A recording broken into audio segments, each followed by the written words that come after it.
New Zealand ਦੇ Canterbury ਖੇਤਰ ਵਿੱਚ ਮੌਲੇਦਾਰ ਮੀਂਹ ਕਾਰਨ ਆਏ ਹੜ੍ਹਾਂ ਵਿੱਚ ਫਸੇ ਸੈਂਕੜੇ ਲੋਕਾਂ ਨੂੰ ਉਹਨਾਂ ਦੇ ਘਰਾਂ ਵਿੱਚ ਕੱਢ ਕੇ ਸੁਰੱਖਿਅਤ ਥਾਵਾਂ ਤੇ ਪਹੁੰਚਾਇਆ ਗਿਆ ਹੈ। ਇਸ ਦੌਰਾਨ ਕਈ ਲੋਕਾਂ ਨੂੰ ਹੈਲੀਕਾਪਟਰਾਂ ਰਾਹੀਂ ਕੱਢਿਆ ਗਿਆ।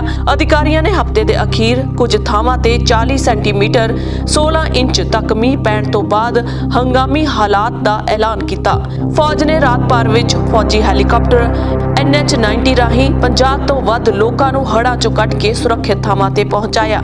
ਫੌਜ ਦੇ ਜਨ ਸੰਪਰਕ ਅਧਿਕਾਰੀ ਕੈਪਟਨ ਜੇਕ ਫੈਬਰ ਨੇ ਦੱਸਿਆ ਕਿ ਦਾਰਫੀਲਡ ਸ਼ਹਿਰ ਨੇੜੇ ਇੱਕ ਵਿਅਕਤੀ ਦਰਖਤ ਤੇ ਚੜਿਆ ਹੋਇਆ ਸੀ। ਉਸਨੇ ਤੈਰ ਕੇ ਸੁਰੱਖਿਅਤ ਥਾਂ ਤੇ ਜਾਣ ਲਈ ਹੜ੍ਹ ਦੇ ਪਾਣੀ ਵਿੱਚ ਛਾਲ ਮਾਰ ਦਿੱਤੀ, ਪਰ ਪਾਣੀ ਦੇ ਤੇਜ਼ ਵਹਾਅ ਵਿੱਚ ਰੁੜ ਗਿਆ। 30 ਮਿੰਟ ਤੱਕ ਉਸ ਦੀ ਭਾਲ ਕਰਕੇ ਬਾਅਦ ਵਿੱਚ ਹੈਲੀਕਾਪਟਰ ਦੀ ਮਦਦ ਨਾਲ ਉਸ ਨੂੰ ਹੜ੍ਹ ਦੇ ਪਾਣੀ ਵਿੱਚੋਂ ਸੁਰੱਖਿਅਤ ਬਾਹਰ ਕੱਢ ਲਿਆ ਗਿਆ। ਫੌਜੀ ਹੈਲੀਕਾਪਟਰ ਦੇ ਅਮਲੇ ਨੇ ਇੱਕ ਕਾਰ ਦੀ ਛੱਤ ਤੇ ਚੜੇ ਇੱਕ ਬਜ਼ੁਰਗ ਜੋੜੇ ਨੂੰ ਵੀ ਬਚਾਇਆ। ਸ਼ਹਿਰੀ ਹਵਾਬਾਜ਼ੀ ਵਾਲੇ ਇੱਕ ਹੈਲੀਕਾਪਟਰ ਦੇ ਪਾਇਲਟ ਨੇ ਵੀ ਇੱਕ ਵਿਅਕਤੀ ਨੂੰ ਬਚਾਇਆ। ਉਹ ਆਪਣੇ ਖੇਤਾਂ ਵਿੱਚ ਆਏ ਹੜ੍ਹਾਂ ਦੇ ਪਾਣੀ ਵਿੱਚ ਰੁੜਦਾ ਜਾ ਰਿਹਾ ਸੀ। ਨਿਊਜ਼ੀਲੈਂਡ ਦੌਰੇ ਤੇ ਆਏ ਆਸਟ੍ਰੇਲੀਆ ਦੇ ਪ੍ਰਧਾਨ ਮੰਤਰੀ ਸਕੌਟ ਮੋਰਿਸਨ ਨੇ ਮੀਡੀਆ ਨਾਲ ਗੱਲਬਾਤ ਦੌਰਾਨ ਕਿਹਾ ਕਿ ਹੜ੍ਹਾਂ ਵਿੱਚ ਫਸੇ ਲੋਕਾਂ ਬਾਰੇ ਸੋਚ ਕੇ ਚਿੰਤਤ ਸਨ। ਉਹਨਾਂ ਕਿਹਾ ਕਿ ਆਸਟ੍ਰੇਲੀਆ ਹੜ੍ਹਾਂ ਅੱਗੇ ਚੱਕਰਵਾਤੀ ਤੂਫਾਨਾਂ ਅਤੇ ਇੱਥੋਂ ਤੱਕ ਕਿ ਚੂਹਿਆਂ ਕਾਰਨ ਫੈਲਣ ਵਾਲੀ ਬਿਮਾਰੀ ਪਲੇਗ ਤੋਂ ਅਣਜਾਣ ਨਹੀਂ ਹੈ। ਦੋਹਾਂ ਦੇਸ਼ਾਂ ਨੇ ਪਿਛਲੇ ਕੁਝ ਸਾਲਾਂ ਵਿੱਚ ਕਾਫੀ ਚੁਣੌਤੀਆਂ ਦਾ ਸਾਹਮਣਾ ਕੀਤਾ ਹੈ।